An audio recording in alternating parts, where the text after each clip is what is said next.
विद्यार्थियों का हिंदी ऑनलाइन कक्षाओं में हार्दिक स्वागत है, अभिनंदन है। जैसा कि विद्यार्थियों हम कक्षा द्वादशी के व्याकरण संबंधित विषय को पढ़ रहे थे, उनमें से हमने व्याकरण, लिपि और भाषा व्याकरण लिपि का एक टॉपिक पढ़ा है। दूसरा बिंदु हमने पढ़ा पद परिचय का। तीसरा हम पढ़ने जा रहे हैं अलंकार से संबंधित प्रश्न। अलंकार से संबंधित मैं आपको प्रश्न का सरलीकरण करवाने जा रहा हूं। सबसे पहले यदि मैं अलंकारों की बात करता हूं, अलंकारों के विषय में मैं आपको बताऊं, उसके मैं पहले आपसे ये बता देना चाहता हूं कि इसमें जो प्रश्न बनते हैं और ये कहाँ कहाँ उपयोग में आते हैं। वैसे तो ये बोर्ड ने इनका अंक 2 अंक डिसाइड कर रखे हैं, लेकिन पर्टिकुलर जरूरी नहीं है कि 2 अंक के ही प्रश्न पूछे जाए। ये तो व्याकरणिक बिंदु में 2 अंक के हैं।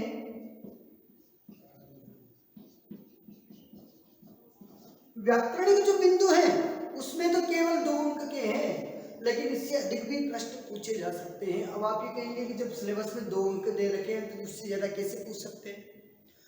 तो मैं आपको बता देता हूं विद्यार्थियों कि अलंकार एक तो पूछ सकता है वो आपको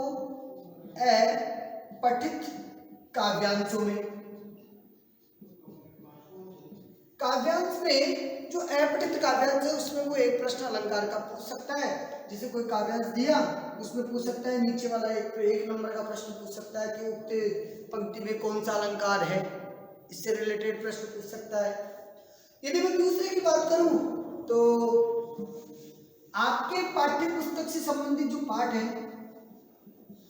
पाठ्य पुस्तक के काव्यांश जो दिए गए, जैसे मान लीजिए कि वो आपको पूछ सकता है कि उक्त काव्यांश में कौन सा अलंकार है, ऐसा ही पूछ सकता है, या पंक्ति दे देगा, पंक्ति देकर के आपसे प्रश्न पूछ लेगा कि काव्य सौंदर्य लिखिए।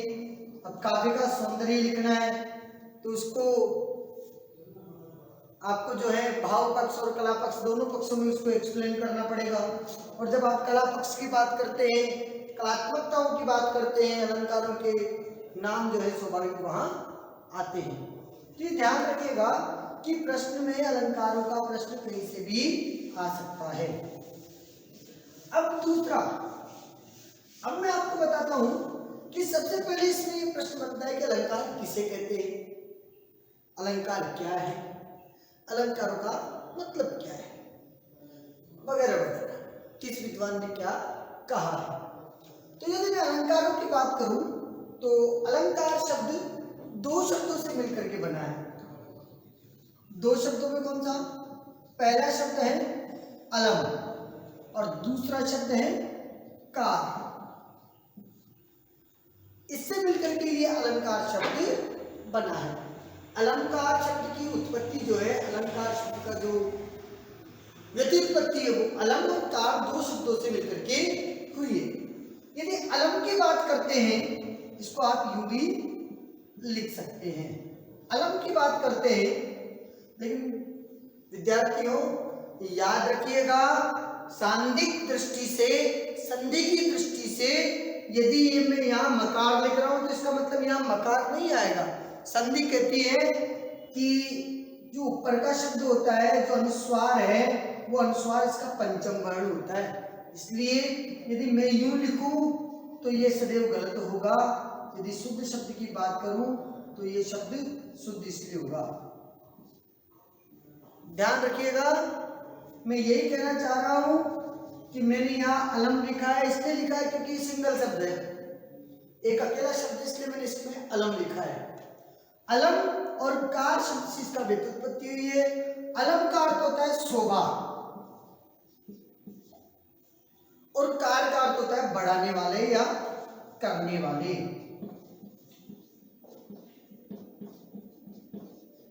शोभा बढ़ाने वाले या करने वाले। शाब्दिक अर्थों की दृष्टिकोण से यदि मैं अलंकार शब्द की व्याख्या करूं या मैं अलंकार शब्द को परिभाषित करूं तो मैं कहूंगा कि अलंकार जो है वो शोभा बढ़ाने वाले तत्व हैं। जैसे शाब्दिक अर्थ के दृष्टिकोण से अलंकार का अर्थ होता है आभूषण। आभूषण का मतलब गहने। जैसे एक स्त्री जो होती है वो सुंदर होती है, लेकिन उस स्त्री की सुंदरता को उसके जो गहने हैं, उसके जो अलंकार हैं वो और अधिक बढ़ा देते हैं। यूं कहूँ तो हिंदी भाषा में जब स्त्री की सुंदरता के गहने चार चांद लगा देते हैं, वैसे ही अलंकार वे शब्द होते हैं जो काव्य के चार चांद लगा देते हैं। अर्थात जिस प्रकार स्त्री की सुंदरता को अलंकार बढ़ाते हैं, वैसे ही अलंकार रूपी शब्द काव्य की तत्व को बढ़ा देते हैं, काव्य की शोभा को बढ़ा देते हैं। इसलिए मैं यदि परिभाषित करूंगा तो मैं लिखूंगा कि काव्य की शोभा बढ़ाने वाले तत्व या धर्म अलंकार कहलाते हैं। याद रखिएगा कि काव्य की शोभा बढ़ाने वाले तत्व या काव्य की शोभा बढ़ाने वाले धर्म अलंकार कहलाते हैं। यदि आप काव्य शास्त्र की बात करते हैं, यदि आप काव्य की जो व्याख्यात्मक करने वाली एक पुस्तक है काव्य शास्त्र, उसकी बात करते हैं, तो उस काव्य शास्त्र में एक बहुत ही अच्छे विद्वान हुए हैं।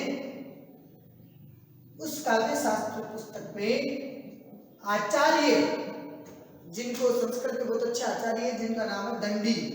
काव्य शास्त्र में दंडी ने अलंकारों की परिभाषा देते हुए कहा कि काव्य शोभाकरान धर्मान अलंकार है प्रचक्षते। काव्य की शोभा बढ़ाने वाले धर्मों को ही अलंकार कहा जाता है। तो ये किसने कहा? काव्य शास्त्र में दंडे ने कहा।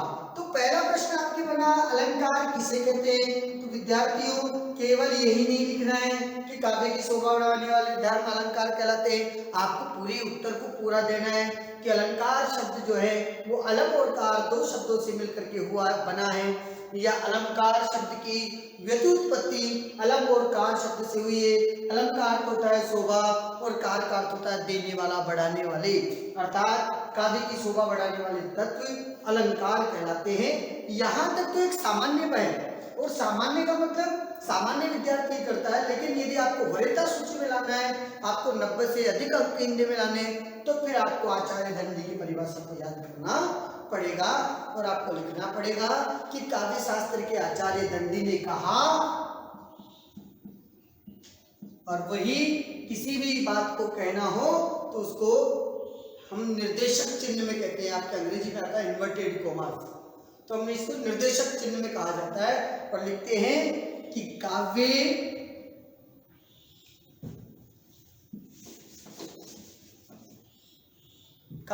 शोभाकरान धर्मान अलंकार है।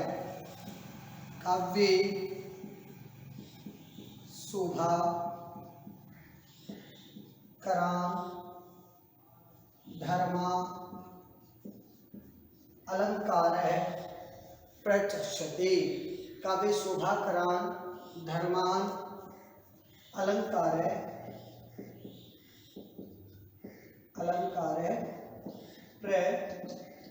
प्रचक्षते।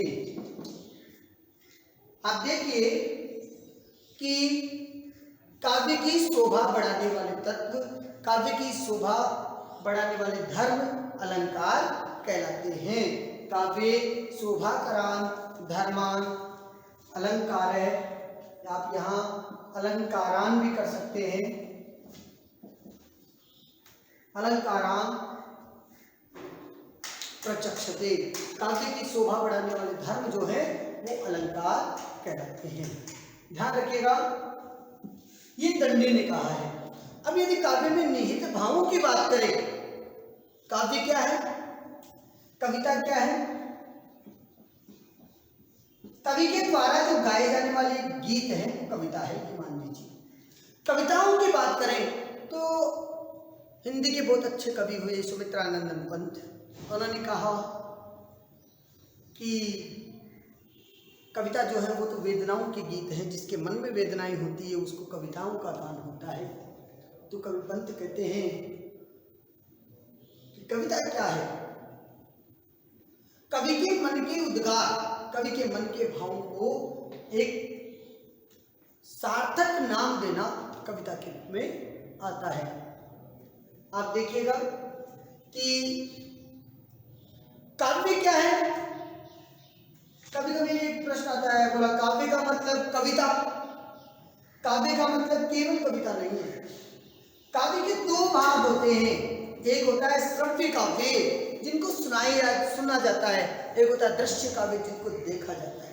सुना और देखा जाने वाला काव्य कहलाता है। दृश्य काव्य में नाटक भी आता है, गद्य भी आते हैं। इसका मतलब काव्य जो है वो गद्य भी है और पद्य भी है। इसका मतलब पद्य तो कविताएं हैं और गद्य भी है। और बहुत सी बार विद्यार्थी ऐसा प्रश्न करते हैं, इसका मतलब गद्य में भी अलंकार होते हैं क्या? अलंकार गद्य में विराजमान होते हैं, वहां रहते हैं, वहां होते हैं, लेकिन व्याख्यात्मक दृष्टिकोण से पद्य में ही अलंकारों की उपमा दिखाई जाती है। अन्यथा आप यदि देखोगे और आपने मुंशी प्रेमचंद की कहानी को पढ़ा होगा तो मुंशी प्रेमचंद की कहानी में कहीं ना कहीं अलंकारों का प्रभाव देखने को मिलता है। अलंकारों के प्रभाव में आप देखते हैं कि ईदगाह एक कहानी है, और ईदगाह की कहानी का आपको मैं स्मरण करवा देता हूँ कि ईदगाह की कहानी में उन्होंने प्रेमचंद लिखते हैं कि जब वो नमाज अदा कर रहे होते हैं तो उन्होंने एक उदाहरण दिया और कहा जैसे सभी को एक लड़ी में पिरो दिया गया हो, मानो उन्हें सभी को एक लड़ी में पिरो दिया गया हो। और अमीना और उस हामिद के प्रेम को देख करके उन्होंने अनेक कल्पनाएं की, कई संभावनाएं व्यक्त की। इसका मतलब काव्य जो है वो उसको बढ़ाने का काम करते हैं। काव्य जो है वो कवि के निहित भावों को उत्कृष्ट शब्दों से, श्रेष्ठ शब्दों से, या यूं कहूं कि उसके अर्थ में गूंथने वाले या व्यक्त करने वाले भावों को लिखने का एक तरीका है। ये देखिएगा। और पहला कवि तो वाल्मीकि हुए हैं। उन्होंने कविता के लिए कहा ही है कि दुख और दर्द में ही कविता का प्रकटीकरण होता है। जब पहली बार वाल्मीकि ने निषाद राज को क्रौंच पक्षी की हत्या करते हुए देखा तो पहला छंद निकाला, पहला छंद उनके कंठ से निकला कि मां निषाद क्रौंच पक्षी अत्वाम। तो इसका मतलब उस हत्या को देखकर की जो वेदनाएं हुई वो कविताओं में आई। और अनेक कवियों ने भी ऐसा कहा। तो काव्य में अलंकारों का महत्व क्या है? काव्य में अलंकारों का महत्व है कि अलंकार जो है उसकी कविता की सुंदरता को बढ़ाने का काम करते हैं, कविता में रोचकता ला देते हैं। कविता को पढ़ने का काम बहुत ही सुंदर और बेहतरीन तरीके से हो जाता है। अब बात करते हैं अलंकारों के प्रकार कितने हैं। तो विद्यार्थियों मैं आपको बता देता हूं कि अलंकारों के दो प्रकार होते हैं। वस्तुतः तीन प्रकार होते हैं, लेकिन मुख्यतः दो प्रकार माने जाते हैं। अलंकारों के तीन प्रकारों की बात करें तो पहला होता है जिसको बोलते हैं शब्दालंकार। शब्दालंकार। दूसरा होता है अर्थालंकार, और तीसरा होता है जिसको हम कहते हैं उभयालंकार। याद रखिएगा कि जब शब्द से चमत्कार उत्पन्न हो, शब्द का प्रभाव दिखाई दे, शब्द में जब चमत्कार उत्पन्न होता है तो वो शब्दालंकार कहलाता है। और जब काव्य में अर्थ में अलंकार होता है, अर्थ में चमत्कार उत्पन्न होता है तो उसे अर्थालंकार कहते हैं। और जब शब्द और अर्थ दोनों में अलंकार होता है तो उसे उभयालंकार कहते हैं। मैं आपको बता देना चाहता हूँ, उसी बार विद्यार्थी प्रश्न पूछते हैं मुझसे कि क्या एक काव्य में, एक दोहे में एक से अधिक अलंकार हो सकते हैं? हाँ, एक काव्य में एक से अधिक अलंकार हो सकते हैं। जैसे कभी कभी ऊपर की पंक्ति में अलंकार कुछ और होता है, नीचे की में कुछ और होता है। आपने एक प्रसिद्धि प्राप्त उदाहरण पढ़ा होगा, वो उदाहरण मैं आपको बाद में अलंकार में भी बताऊंगा, लेकिन एक सामान्यतः अलंकार में बता रहा हूं कि पहला यदि आपने उदाहरण पढ़ा होगा कि कनक कनक के 100 गुनी मादकता अधिकाय, वो खाए बोराए नर, वो पाए बोराए। तो केवल इन शब्दों की बात करें तो यहां यमक अलंकार है। केवल इन दोनों शब्दों में यमक अलंकार है कि कनक कनक ते 100 गुनी मादकता अधिकाय। सोने में धतूरे से 100 गुनी ज्यादा मादकता होती है, 100 गुना ज्यादा नशा होता है। आदमी धतूरे को पीने से तो पागल हो जाता है, सुध बुध खो देता है, लेकिन सोना मिल जाता है तो वो बोरा जाता है, वो किसी काम का नहीं रहता। अभिप्राय क्या है कि कनक कनक ते 100 गुनी मादकता अधिकार, वो खाए बोराए नर, वो पाए बोराए। इसको तो खाने से पागल होगा, इसको तो हाथ में लेने मात्र से ही पागल हो जाएगा। तो यहां शाब्दिक अर्थों की बात करें तो यमक अलंकार है। यमक का मतलब है कि शब्द की आवृत्ति एक से अधिक बार हो, 2 या 2 से अधिक बार हो, हर बार उसका अर्थ बदल जाए तो वो शाब्दिक अलंकारों में यमक अलंकार होता है। यहाँ कनक सोना है और एक कनक धतूरा है। लेकिन विद्यार्थियों यदि पूरे से दोहे की बात करें तो इस पूरे दोहे के नीचे की पंक्ति में काव्यालिंग अलंकार है। काव्यालिंग क्यों होगा, मैं यही बताना चाहता हूं कि काव्यालिंग अलंकार क्यों होगा, क्योंकि काव्यालिंग का मतलब होता है, लिंग कहते हैं कारण को।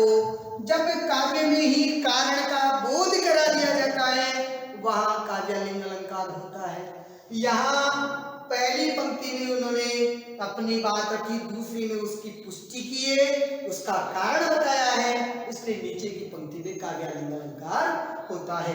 पहली पंक्ति में उन्होंने यमक से अपनी बात को रखा कि कनक कनक ते 100 गुनी मादकता अधिकाय, मादकता अधिकाय, ये कहकर के उन्होंने कनक यमक में यमक से अपनी बात को रखा है। लेकिन जो दूसरी पंक्ति है उससे उसका कारण बताया है कि वो खाए बोराए नर, वो पाए बोराए।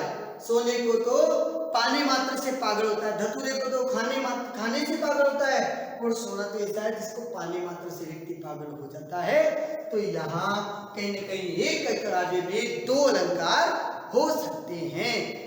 हम अलंकार का ये टॉपिक पढ़ रहे हैं। कल मैं आपको शाब्दिक, अर्थालंकार और उभय अलंकार के प्रकार बताऊंगा। इनमें भी जो है हम इनको बताने के बाद शाब्दिक अलंकारों के प्रकार लेंगे, जिसमें यमक, श्लेष और अनुप्रास मुख्य होंगे। आपको कोई समस्या हो, किसी भी विद्यार्थी को कोई दिक्कत हो तो वो कमेंट बॉक्स में अपना लिख सकते, प्रश्न जो है लिख करके भेज सकता है। धन्यवाद।